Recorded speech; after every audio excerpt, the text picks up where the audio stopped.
சந்தானம் வந்துலாம் அன்பிலீவபிளான ஒரு ஒர்க்.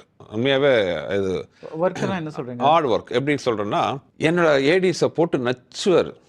இப்போ உதாரணத்துக்கு நெக்ஸ்ட் வீக்கில் அடுத்த ஷெட்யூலில் வந்து என்ன சீனுங்கிறத வந்து நச்சு அந்த சீன் பேப்பர் வாங்கிட்டு போயிடுவார். வாங்கிட்டு you have a team of ஒரு 3-4 persons. அவங்க எல்லாத்தையும் அந்த சீனை கொடுத்து எழுத சொல்லுவார். இந்த சீன் பேப்பர் கொடுக்க மாட்டார். இந்த சீனை எக்ஸ்பிளைன் பண்ணி நீங்கள் எழுதுங்க. இப்போ அவங்க எல்லாருமே எழுதுவாங்க. அவங்க எழுதினோடனே சந்தானம் அது எல்லாத்தையும் கலெக்ட் பண்ணி அதை எல்லாத்தையும் கோர்த்து இவரோட ஐடியா போட்டு இவர் அது ஒரு சீன் பேப்பராக எழுதுவார்.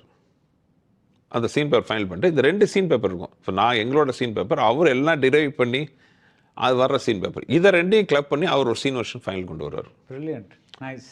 வருவார், வந்து இதை சஜஷனாக கொடுப்பார். இதுக்கப்புறம் அதை எடுத்துக்காது என்னோட இஷ்டம். அது ஒன்று.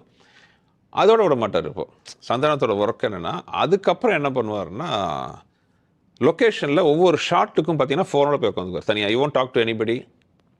ஃபோன் பேசுகிறதோ ஆர்ட் அடிக்கிறதோ இருக்காது. தனியாக போய் உட்காந்துட்டு அவரோட டீம் ஆஃபீஸில் உட்காந்துருப்பாங்க. இப்போ ஏடிஸ் கேட்டோம் அடுத்த ஷாட் என்ன, அடுத்த ஷாட் வந்து இந்த மாதிரி மனோபாலா வந்து உள்ளே வர போகிறாருனோடனே, மனோபாலா உள்ளே வராரு, அவர் வேட்டி சட்டை போட்டிருக்காருனோடனே அந்த மனோபாலாவுக்குன்ட்டு ஒரு ஃபைல் வச்சுருப்பாங்க. மனோபாலாவை பற்றி என்னெல்லாம் பேசணும் ஃபைல் இருக்கும். அதுலேருந்து எடுத்து செலக்ட் பண்ணி ஒரு டைலாக் எடுத்து வச்சுருக்காரு. 2 டைலாக் ஆப்ஷன். ஷார்ட் பார்த்து இதெல்லாம் நடக்கிறது அந்த 5 minutes கேப்பில் இதெல்லாம் பண்ணிட்டு இருப்பாங்க. இது கமிட்மெண்ட்டில் பயங்கரமாக. That's amazing commitment.